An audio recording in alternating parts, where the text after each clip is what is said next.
Start my recording. So सबसे जो main factor होता है वो होता है site of फिटीग. The फिटीग is a main factor which affect the performance. और साइट ऑफ फिटीग को जब हमने मोर डिटेल हमने डिस्कस किया तो हमने कहा एक होती है central फिटीग, second one is peripheral फिटीग. Central फिटीग that means demotivation, discourage. जैसे आप आजकल डिस्करेज हो, क्लास नहीं ले रहे हो, ठीक है, मोटिवेशन, लैक ऑफ मोटिवेशन है, या लेक्चर समझ नहीं आ रहे, या इंटरनेट का इशू है, ठीक है, या आप लोग खुद को टफ टाइम देना चाह रहे हो ड्यूरिंग एग्जाम्स, ये रीजंस हो सकते हैं. एरोजल की कमी है, मोटिवेशन की कमी है, सो दैट्स कॉल्ड सेंट्रल फिटीग, जिसमें आपका ब्रेन आपको रिस्पॉन्स नहीं कर रहा टूवर्ड्स द वर्क. वो थक गया है एक ही वर्क को बार बार स्ट्रगल करके, बार बार परफॉर्म करके, एंड दे गेट टायर्ड. और टायर्ड होने के बाद उसने क्या किया है, उस काम से आपका इंटरेस्ट खत्म कर दिया, इंटरेस्ट खत्म किया, डिमोटिवेशन हुए, अच्छे से अच्छा काम जिसमें आप माहिर हो, उस काम में भी आपकी परफॉर्मेंस 100% नहीं होगी. Agree with my point?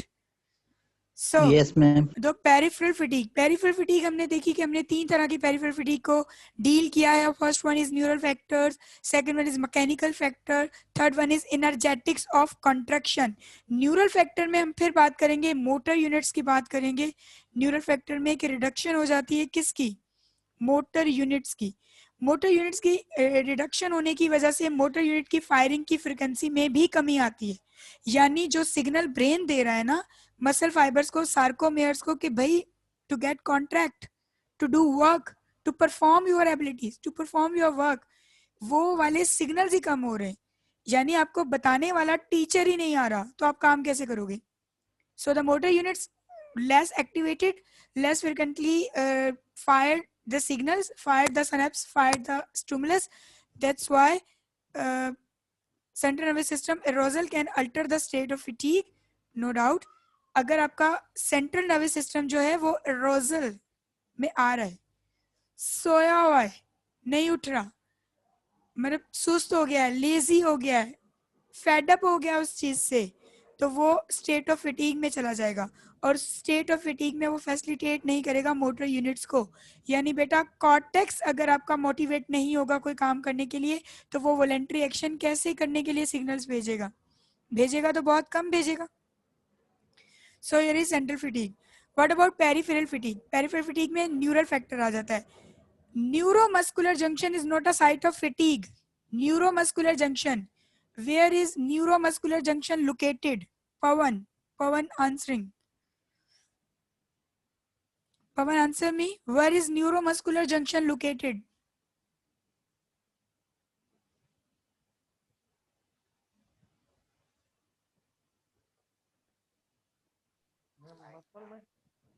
बिल्कुल मसल्स में. Where the muscle fibers, where the actin myosin fibrils, where the sarcomeres receive motor impulses, motor nerve terminal, where the terminal enters into the muscle fiber is known as neuromuscular junction. Sarcolemma and transverse tubule. What is sarcolemma and transverse tubule? You know very well about the structure of muscle fibers, structure of muscle contractile unit. Contractile unit को कहते हैं sarcomere. Sarcomere consists on actin, myosin, head of bulbular, H zone, I zone, the H tubules, transverse tubules. Transverse tubules contain करते हैं किसको? Reticular endoplasmic reticulum को, ER को. और endoplasmic reticulum secrete करता है calcium, and calcium works to relax the muscles. If calcium is available then muscle is easy to move, easy to contract. वो कहता है मैं कॉन्ट्रैक्ट हो सकता हूँ क्योंकि मुझे रिलैक्स करने के लिए कैल्शियम अवेलेबल है. But if calcium is not available there, if the calcium is not excreted there by endoplasmic reticulum from the transverse tubule into the sarcomeres, acted on the head of valvulars, just relax the actin and myosin from each other. So these all phenomena is just regulated by the calcium. If calcium is not present there, if calcium is not secreted here, then what will happen? It's happened spasm of muscle, hypertonic situation of muscles, the more contracted state of muscles, there is no state of relaxation, so there is no state of again contraction. जब तक एक muscle completely relax नहीं करेगा वो again contract नहीं कर सकता. Agree? तो वो जो हाइपरटोनिक हो जाता है, जो वो स्पाज्म में आ जाता है, वो आ जाता है due to less amount of calcium. अब हम देखते हैं न्यूरल फैक्टर्स में क्या होगा. सार्कोलीमा और ट्रांसफर ट्यूब्यूल की एबिलिटी खत्म हो चुकी होगी कि वो मसल मेम्ब्रेन को कंडक्ट करवाए और एक्शन पोटेंशियल जनरेट करे. जब एक सार्कोलीमा को, सार्कोलीमा, what is sarcolemma? Mahak, what is sarcolemma? Membrane of muscle. Membrane of muscle contractile unit. Sarcomere की मेम्ब्रेन सार्कोलीमा. सार्कोलीमा जब तक आपके पास पोटेंशियल नहीं रखेगी, एक्शन पोटेंशियल सार्कोलीमा में नहीं जाएगा, तब तक क्या होगा कि वो स्टिमुलेट नहीं होगी. When membrane is not stimulated, then membrane is unable to send signals to their fibers, to their fibrils, actin and myosins के कॉन्ट्रैक्ट करो. ऐसा ही है, जब तक हम किसी शॉपर से अंदर इंसर्ट नहीं करेंगे, हम अंदर वाले मटेरियल को बाहर नहीं निकाल सकते. जब तक हम निडल उस शॉपर को फाड़ के अंदर नहीं करेंगे, हम वहां से वाटर रिमूव नहीं कर सकते. ऐसा ही है. So an action potential block in the T tubule, reduction in calcium release also. देखो sarcoplasmic reticulum, where is sarcoplasmic reticulum located? In T tubules. And what does they function? They do a function about releasing of calcium. And what the calcium can do on the muscle, it's produce relaxation. ठीक है. Sarcoplasmic reticulum is not working well. This, he's fatigue. It's fatigue. वो थक गया है, वो calcium को release नहीं कर रहा. कैल्शियम नहीं आएगी, रिलैक्सेशन नहीं होगी, फर्दर कॉन्ट्रैक्शन नहीं होगी, तो क्या होगा? परफॉर्मेंस पे इफेक्ट पड़ेगा. सो पूरी कहानी का मकसद परफॉर्मेंस वीक हो जाएगी. So other one is mechanical factor. Mechanical factor is reduction in force per cross bridge. What is cross bridge? Head of globular के ऊपर से एक्टिन को करीब लेकर आना और दूर लेकर जाना, एच जोन को कम करना और छोटा करना, ये काम है क्रॉस ब्रिजेस के. ऐसा ही है. Reduction of force generated at given calcium concentration.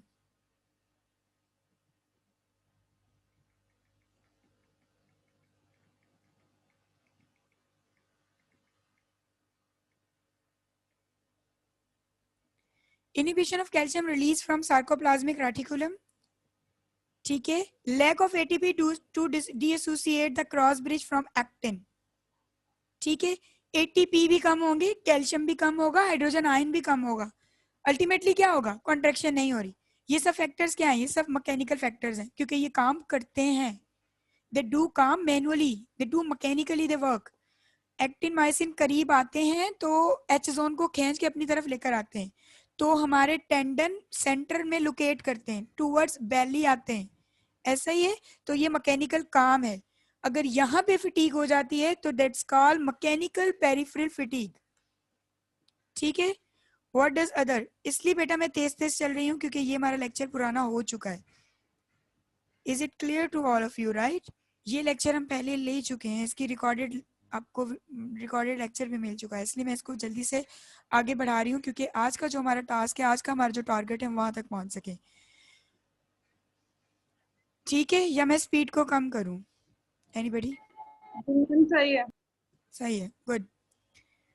So peripheral fatigue में energetics of contraction, mismatch between the rate of ATP production and utilisation. उस वक्त भी मैंने आपको ये मिसाल दी थी, खाना जितना खाओ उतना यूटिलाइज हो. ऐसा ना हो काम ज्यादा है और खाना कम है तो भी आप बीमार होगे, खाना ज्यादा है काम कम है तो भी आप बीमार होगे. ज्यादा खाने से बीमार होगे, ज्यादा ना खाने से भी बीमार होगे. ठीक है. तो हर चीज में बैलेंस, हर चीज में मैच होना जरूरी है. एटीपी की प्रोडक्शन ज्यादा है, एटीपी की यूटिलाइजेशन नहीं है, तो क्या होगा? वो मसल आपका वर्क प्रॉपरली नहीं करेगा. अगर एटीपी की यूटिलाइजेशन बहुत ज्यादा है, यानी वो रनर है, उसे भागना है, उसका काम है रनिंग करना, अबाउट 2 आवर, अबाउट 3 आवर उसने रनिंग करनी है, लेकिन वो खाना नहीं खा रहा, उसके पास एटीपीज नहीं है, तो वो कहाँ जाएगा? वो एनारोबिक की तरफ आएगा. और एनारोबिक बहुत कम टाइम देता है आपको. एनारोबिक आपको 10 सेकेंड, 20 सेकेंड्स इतना टाइम देता है बस रनिंग में. बाकी एरोबिक आपको लंबे अरसे तक लेकर जाता है. लेकिन मजबूरी है, भागना जरूरी है. You are in a situation of emergency, you are in a situation of danger. What would you do? You do to perform anaerobically work from the muscle. आप बोलोगे नहीं मुझे तो भागना है, काम तो तुम्हें करना ही है. अब मसल जो काम करेगा, muscle get fatigue, then muscle get necrotic, then muscle get death. ठीक, लास्ट में ऐसा होता है. Fatigue result in slowing the ATP utilization to preserve homeostasis. Homeostasis को मेंटेन करने के लिए बैलेंस. होम्योस्टेसिस का वर्ड यहाँ पे आ जाए, आपको बैलेंस रखना है from the internal environment to the external environment. External environment आपकी होगी एटीपी यूटिलाइजेशन, इंटरनल एनवायरनमेंट आपकी होगी एटीपी प्रोडक्शन. है सही है. एक्सटर्नल एनवायरनमेंट में आप काम करोगे एटीपी यूटिलाइजेशन, इंटरनल एनवायरनमेंट में आप काम करोगे ATP production. So you have to match between ATP production and ATP utilization. What about muscle fiber requirement in increasing intensities of exercise? Type 1, Type 2A, Type 2B. आप लोगों को इन muscle fibres का और इनकी खास बातें पता है? कौन मुझे डिस्क्राइब करेगा type 1, type 2A, type 2B fibres?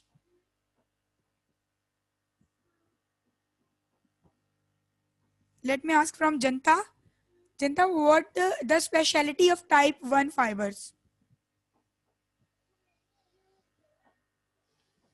What is the speciality of type 1 fibers, students? Ma'am slow twitch fibers होते हैं ना शायद type 1 fibers. Okay, slow twitch fibers. Exactly. Yes ma'am. Postural guidance के लिए स्लो ट्विच फाइबर्स देर तक चलते हैं. So runner can use type 1 fibers. ठीक है. Type 2A fibers. Type 2A fibers is a fast twitch fibers, but they have more oxidation machineries कह लो उसको, ऑक्सीडेशन को, जो VO2 max को ज्यादा से ज्यादा यूटिलाइज करती है. So type 2A fibers have more oxidation power. That's why they are going to be more aerobically. Agreed? Type 2B fibers have fast twitch fibers but less oxidative material. Less oxidation process happened in type 2B fibers. कैसे? दोनों fast twitch fibres हैं, लेकिन type 2A देर से थकेगा क्योंकि उसमें oxidation power ज्यादा है, यानी वो VO2 मैक्स अपने अंदर ज्यादा भरकर काम शुरू करेगा. उसके पास ऑक्सीजन ज्यादा है, एटीपी की ब्रेकडाउन ज्यादा होगी, एरोबिकली वो ज्यादा लंबे तक चलेगा. तो फास्ट ट्विच फाइबर्स जो देर तक चले टाइप 2A, और फास्ट ट्विच फाइबर्स जो जल्दी में खत्म हो जाएं जैसे वेट लिफ्टर्स के हो जाते हैं, वो है type 2B fibres.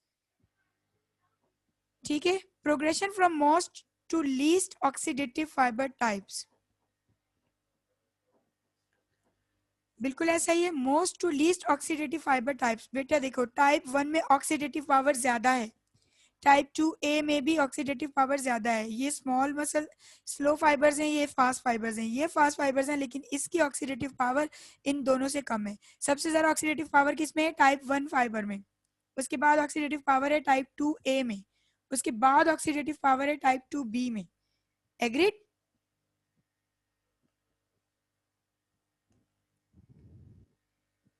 So here is our main task for today's lecture is ultra short term performances. Performances which happen under the circumstances of aerobic and anaerobic. Agreed? The performance of muscle, the performance of athlete, the performance of performer is happened under the situation of aerobic or anaerobic. So ultra short term performance करनी है less than 10 seconds. कौन से ऐसे खेल हैं जो less than 10 seconds में complete हो जाते हैं? मुझे कोई बताएगा? लेस देन 10 सेकेंड में कोई ऐसा खेल है जो जल्दी खत्म हो जाता है लेस देन 10 सेकेंड में और हाई एनर्जी कंज्यूमिंग होता है? Give me just example, just give me one example. So should I ask from? पानी पीना. जी बेटा, कौन सा पवन? पानी पीना. एथलीट्स का काम है ये, एक्सरसाइज फिजियोलॉजी में आ गया. तो फिर तो हम हर वक्त एक्सरसाइज ही कर रहे होते हैं. और बेटा लेस देन 10 सेकंड में कौन पानी पीता है?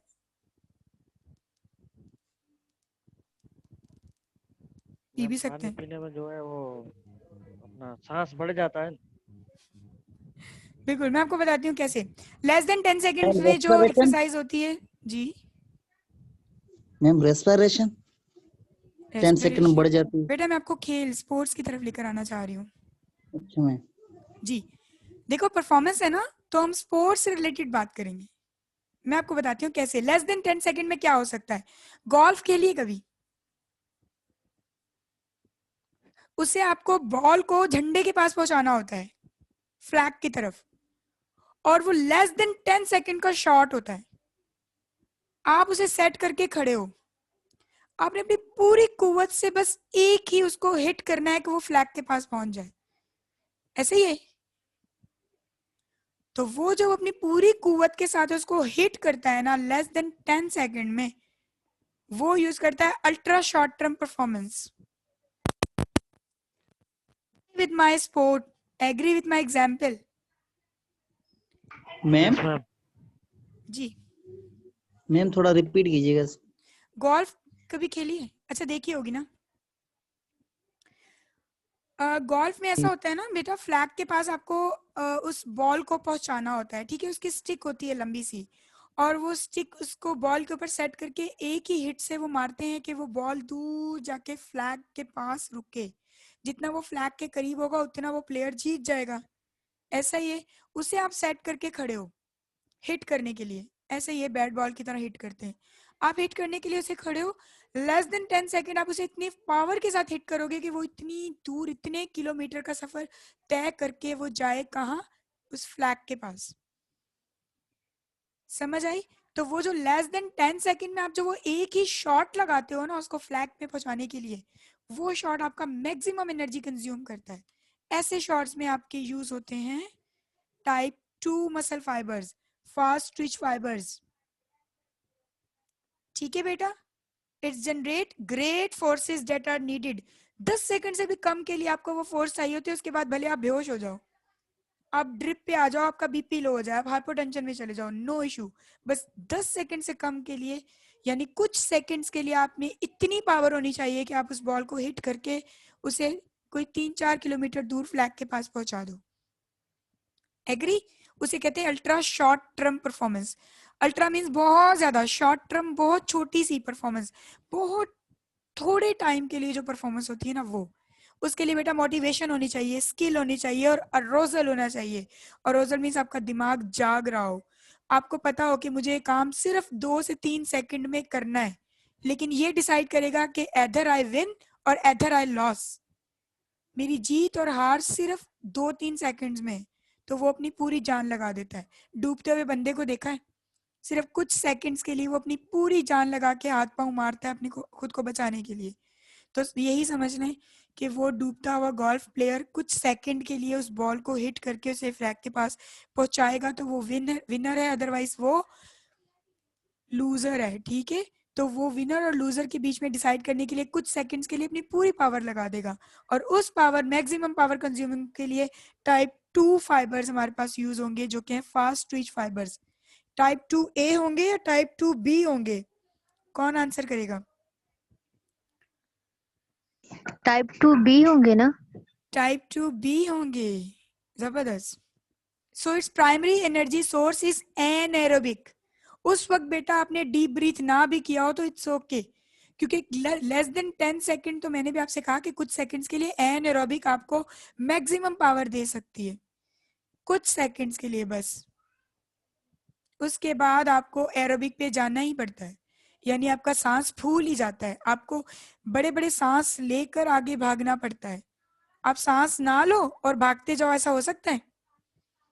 आपका सांस फूल जाता है, आप बड़े बड़े सांस लेते हो और भागते हो कि मैं ज्यादा से ज्यादा ऑक्सीजन लूं और ज्यादा से ज्यादा क्या हो, मेरे मसल्स कम थके, उन्हें ऑक्सीजन ज्यादा मिले, वो एरोबिक में जाएं। इसलिए अगर मैं लॉन्ग टर्म की बात करूंगी तो मैं एरोबिक की बात करेंगे। Ultra short term performance is less than 10 second. इसमें आपकी प्रैक्टिस, आपके स्किल्स, पायरोटिक क्लासिक ग्लाइकोलाइसिस, पायरोटिक साइकिल, मस्कुलर पावर, फाइबर की टाइप, डिस्ट्रीब्यूशन और रिक्यूरमेंट। देखो बेटा, फाइबर की टाइप अलग चीज है, फाइबर की डिस्ट्रीब्यूशन अलग चीज है, और फाइबर की रिक्यूरमेंट अलग चीज है। कोई मुझे इन तीनों टर्म्स में डिफरेंस बता दे। तो कल की छुट्टी मेरी तरफ से सबको, ठीक है? जल्दी से कोई मुझे इन 3 टर्म्स में डिफरेंस बता दे।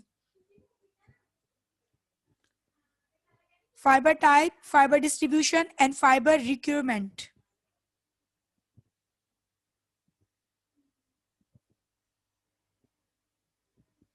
हेलो, चलो एक में बता दो। फाइबर टाइप क्या होता है Jyotika Kumari? What is fiber type? 3 types होते हैं, fiber 1, type A 1, type 2B, type 2A। Simple, ठीक है। फाइबर की डिस्ट्रीब्यूशन क्या होती है? देखो, पोस्चरल मसल में ज्यादा फाइबर 2 चाहिए या फाइबर 1 चाहिए? मैम 1। 1 चाहिए, क्योंकि 1 जो है ना वो लंबे अरसे तक चलता है, ठीक है? तो पोस्चरल मसल्स, और पोस्चरल मसल्स हमारे कौन से हैं? पैरावर्टिब्रल मसल्स, हमारे बैक के मसल्स, हमारे लेटरस डॉर्साई, हमारे इंटीरियर एब्डोमिनल्स, हमारे ट्रांसवर्सेस, और इसके अलावा हमारा गैस्ट्रोनीमियस, ये सब हमारे पोस्चरल मसल्स हैं। इनमें टाइप 1 की डिस्ट्रीब्यूशन ज्यादा होनी चाहिए, ऐसा ही है। अब देखो कौन से मसल है हमारे जो फास्ट स्टिचिंग के मसल्स हैं? टिबिलिस इंटीरियर। टिबिलिस इंटीरियर की वजह से हम फास्ट रनिंग करते हैं। एनेटमी की बातें हैं बेटा, आप लोग को पता ही होंगी, मैं सिर्फ एग्जांपल में बोल रही हूँ ना, बोर मत हो जाइएगा। फास्ट रनिंग में टिबिलिस इंटीरियर काम करता है। कोई रनर आपके पास आया और उसने कहा रनिंग करते करते मुझ में ये इंजरी हो गई, तो सबसे पहले रूल आउट करो उसका टिबिलिस इंटीरियर, क्योंकि टिबिलिस इंटीरियर की वजह से वो इंजरी हुई है। मे बी टिबिलिस इंटीरियर की बायोमैकेनिक्स ठीक नहीं है, टिबिलिस इंटीरियर की जहाँ पे इंजर्शन हुई है वो पॉइंट डिस्लोकेट है, डिस्प्लेस है, मे बी उसका जो टेंडन है वो स्क्वीट हो रहा है। ये सारे टर्म्स हैं बेटा, इसको आपको असेस करना है। फिर आप देखो यार, टिबिलिस इंटीरियर ने, देखो इतने छोटे से मसले के लिए टिबिलिस इंटीरियर ने ऊपर से जाके नी को डैमेज कर दिया, ACL इंजरी करवा दी, इंटीरियर क्रूशिएट लिगामेंट स्प्रेन से स्ट्रेन में चला गया, सिर्फ किस वजह से कि टिबिलिस इंटीरियर ने ठीक तरह से रनिंग नहीं की। तो कितनी क्लोज बात है, कितनी क्लोज बात है। आपको कितना डिफरेंशियल डायग्नोसिस की तरफ जाने के बाद आपको देखना है ACL की इंजरी क्यों हुई है। अब ACL की इंजरी तो रिकवर हो गई, दोबारा वो जाएगा खेलने के लिए, दोबारा जाएगा रनिंग की तरफ, तो आपको किस पे काम करना है? टिबिलिस इंटीरियर पे काम करना है कि दोबारा इसको नी की इंजरी ना हो। इंजरी कहीं और हुई लेकिन करवाई तो किसी और ने ना, तो रूल आउट करो, वरना ACL ठीक करके आप भेज दोगे और वो दोबारा से ACL डैमेज करवा के आ जाएगा। हर एक रनिंग के बाद उसको 3 महीने का रेस्ट चाहिए होगा, which is not good for their performances. उसकी परफॉर्मेंस खराब हो गई ना बच्चों। क्या आपको मेरी ये बात समझ आई? It's an clinical point. Yes ma'am. चले, गुड। ये होते फाइबर की डिस्ट्रीब्यूशन जहां पे, तो फिर अब बताओ मुझे टिबिलिस इंटीरियर में कौन से फाइबर ज्यादा होने चाहिए? टाइप 1। फर्स्ट टाइप 1 टाइप क्यों 2 होंगे? टाइप 2 ए मैम फाइबर्स होंगे। टाइप 2 एच होंगे। एग्जैक्टली, फाइबर की डिस्ट्रीब्यूशन इस तरह होती है।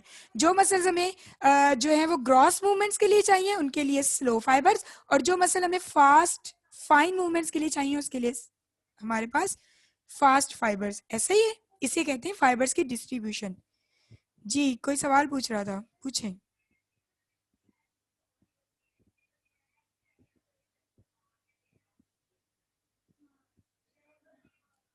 किसी ने सवाल पूछना है या आगे चलें?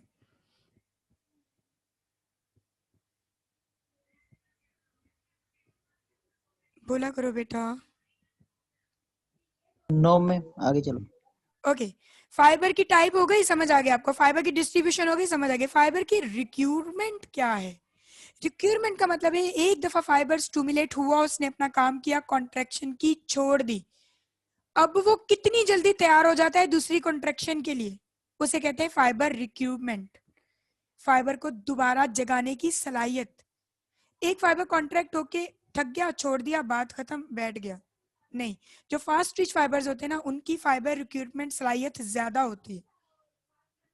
वो एक दफा कॉन्ट्रैक्ट करके फिर से रेडी हो जाते हैं, with in nano seconds ready हो जाते हैं दोबारा से कॉन्ट्रैक्ट करने के लिए, ठीक है? उसे कहते हैं फाइबर रिक्वायरमेंट।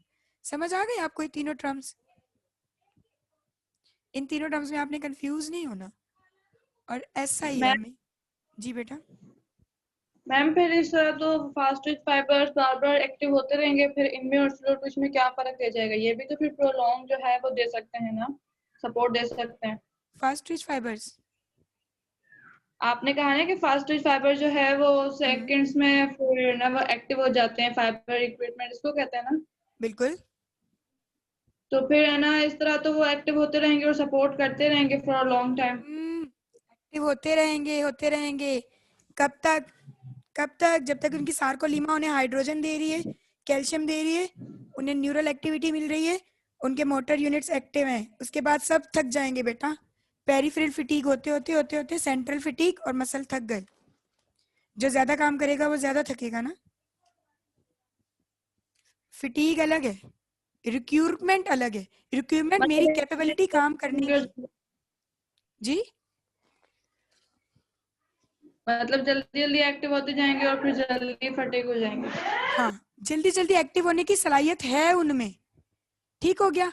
लेकिन अगर मैकेनिकल फिटीग हो गई है, सेंट्रल फिटीग हो गई है, बंदा रनिंग कर करके थक गया है, सेंट्रल फिटीग हो गई है, वो डिस्करेज हो गया है, वो कह रहा है कि नहीं बहुत लोग आगे निकल गए, अब मैं जितना भी भागूं मैंने हारना ही है, बहुत सारे लोग मुझसे आगे निकल गए, तो वो फौरन से डिस्करेज में चला गया, उसकी सेंट्रल फिटीग हो गई और वो बैठ गया। अब क्या मैं ये बोलूंगी कि उनकी जो फाइबर की रिक्वायरमेंट है वो खत्म हो गई? नहीं, फाइबर की रिक्वायरमेंट है, लेकिन वो सेंट्रल फिटीग है, वो नहीं कर रहा काम। तो बेटा रिक्वायरमेंट इज कैपेबिलिटी कि वो काम कर सकता है। अब वो काम नहीं करता, उसके पीछे बहुत सारे रीजंस हैं। इसे मैच मत कीजिए मधु। अब आपको समझ आया? जी मैम आ गया। बिल्कुल, दैट्स वेरी गुड मधु, अब बात अच्छी जल्दी समझ आते हो, गुड। चलें, short term performances. Short term performances बेटा वो परफॉर्मेंस जो 1 से 2 मिनट के लिए हो, बस 2 से 3 मिनट के लिए हो, बस 10 से 180 सेकंड तक की। और वो कौन सी होगी? 2 से 3 मिनट में आप क्या करते हो? आप वेट लिफ्ट करते हो, कर लेते हो ना।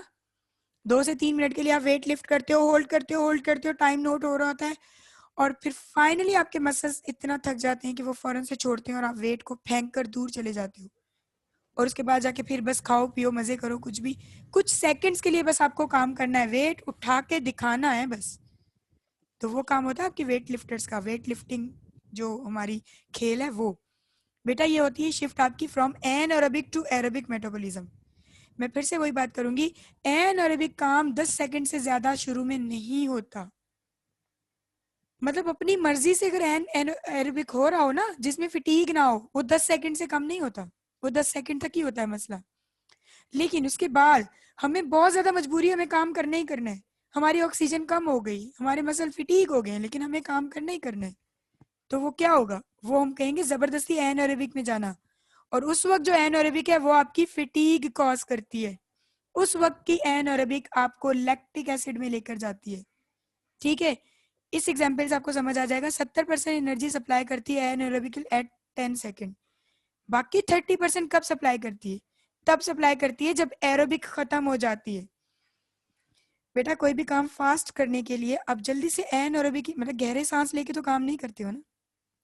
काम शुरू कर लेते हो जल्दी जल्दी वाला करके, फिर आप सांस लेते हो गहरे, काम चला तो ठीक है, अदरवाइज नहीं तो आपका सांस फूल जाता है और आप फिटीग करते हो। तो बेटा जो शुरू के 10 से 15 सेकंड है वो आप एनारोबिक कर लेते हो फास्ट फास्ट। फिर आप कहते हो यार काम तो लंबा है, तो मैं तो एरोबिक में चला जाऊं, यानी काम तो लंबा है, अब मैं पेट्रोल को बंद करूं, सीएनजी पे चला जाऊं, सीएनजी मुझे सस्ती पड़ रही है, मुझे तो लगा बस यहाँ तक जाना है, नेक्स्ट गली तक जाना है, तो मैं जल्दी से पेट्रोल पे ही शुरू हो गया, अपनी गाड़ी को ले गया। लेकिन जब मुझे पता चला कि अगली गली से भी आगे है बहुत, तो मैं अब अपना पेट्रोल बंद करूं और सीएनजी पे जाऊं। क्यों? क्योंकि पेट्रोल तो इमरजेंसी सिचुएशन में यूज करूंगा ना, जब मेरे पास ऑक्सीजन कम हो जाएगी तो मैं लैक्टिक एसिड के लिए जाऊंगा ना। ऐसा ही है ना बेटा, ऑक्सीजन उसको सस्ती पड़ती है, लैक्टिक एसिड उसको महंगा पड़ता है। तो जैसे फिर सीएनजी खत्म होती है, उससे मजबूरी में पेट्रोल यूज करना पड़ता है, जो कि उसके लिए नुकसानदायक है।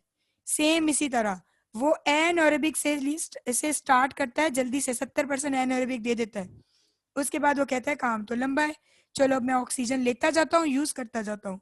एनारोबिक का मतलब जो ऑक्सीजन पड़ी थी उसने यूज कर ली, अब वो नई ऑक्सीजन लेगा और यूज करता जाएगा। अब क्या होगा? ऑक्सीजन लेने की कैपेबिलिटी कम हो जाएगी और काम करने की डिमांड बढ़ जाएगी। अब उसे कहाँ जाना है? अब उसको पेट्रोल पे जाना है, अब जाना है उसको लैक्टिक एसिड की तरफ। अब बेटा उसे ऑक्सीजन कम मिल रही है और काम उसका तो खत्म होने का नाम ही नहीं ले रहा। Working is still working, still working, still working, still working.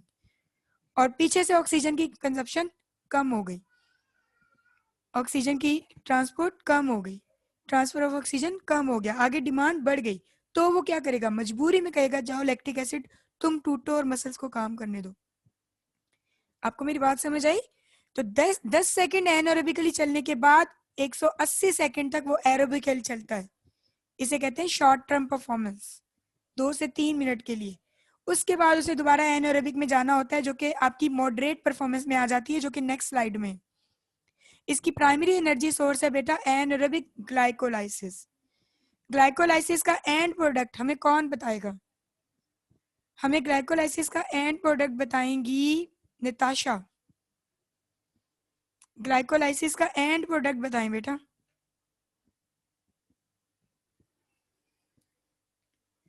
NADH FADH, FADH+2, ठीक है। चलें शॉर्ट टर्म परफॉर्मेंस की पिक्चर देखें। Short term performance 10 to 180 seconds के लिए होती है।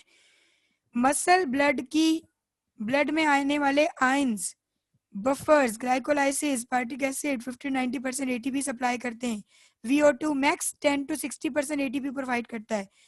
जो 90% ATP ग्लाइकोलाइसिस आपको दे रहा है वो है एनएरोबिक, और जो 60% ATP VO2 मैक्स आपको दे रहा है वो है एरोबिक, ठीक है। तो 10 सेकंड के लिए एनएरोबिक और 180 सेकंड तक एरोबिक। डन? मैम जी बेटा। मैम आपने पहले बताया ना कि हम कोई भी काम स्टार्ट करते हैं तो पहले तो जो है हमारी एरोबिक रेस्पिरेशन ही होगी। जी एनएरोबिक बेटा।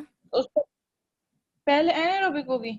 10 सेकंड के लिए एक शॉर्ट टर्म परफॉर्मेंस है। Short term performance weight lifting करनी है, आपको वेट जमीन से उठाना है ना, तो मैं तो वेट को जमीन से उठाने के लिए आप अपना पूरा पावर लगाओगे। एकदम से आपने वेट को उठाया और नीज पे ले आए। अब नीज से ऊपर तक जाने के लिए आप वीडियो देखिएगा वेट लिफ्टर्स की, तो आप देखिएगा वो एक ही झटके से वेट को उठाते हैं और अपनी नीज के ऊपर रख लेते हैं आधे झुककर, ठीक है। फिर उस नीज से ऊपर शोल्डर तक लाने के लिए उनको बड़ा टाइम लगता है। वो बड़े स्लो स्लो स्लो स्लो लेकर आ रहे होते हैं। 2 रीजंस, एक तो ग्रेविटी बढ़ जाती है, दूसरा वो एरोबिक में चला जाता है, ठीक है बेटा। वो अपने नीज पे आता है, कुछ सेकंड रुकता है, फिर उसके बाद वो आहिस्ता आहिस्ता आहिस्ता आहिस्ता शोल्डर को ऊपर लेकर जाता है, शोल्डर तक वेट को लेकर जाता है, वो करता है एरोबिक काम। और फिर जहां उसकी एरोबिक स्ट्रेंथ खत्म हुई 180 सेकंड तक, 4 मिनट तक, 3 मिनट तक, वहीं उसने उसके एनएरोबिक स्टार्ट हुआ और उसने वेट को फेंक दिया, क्योंकि अब वो फर्दर काम नहीं कर सकता। वेट लिफ्टिंग इतना ही है ना बस। वेट लिफ्टर्स को ये तो नहीं कहते कि इतना वेट उठाया आप 2 किलो चल के भी दिखाओ 2 किलोमीटर, नहीं ना, वेट लिफ्टर ने बस उठाया और फेंक दिया। अब आपको समझ आया? वो जो 10 सेकंड वो करता है वो एनएरोबिक पे करता है जोश के साथ, लेकिन फिर उसे लगता है यार काम तो लंबा है, वेट भी ज्यादा है, कुछ मिनट तो मुझे लगने हैं। तो कुछ मिनट में मैंने तो अपने मसल्स को लैक्टिक एसिड प्रोड्यूस करके मैंने अपने मसल्स को डैमेज कर देना।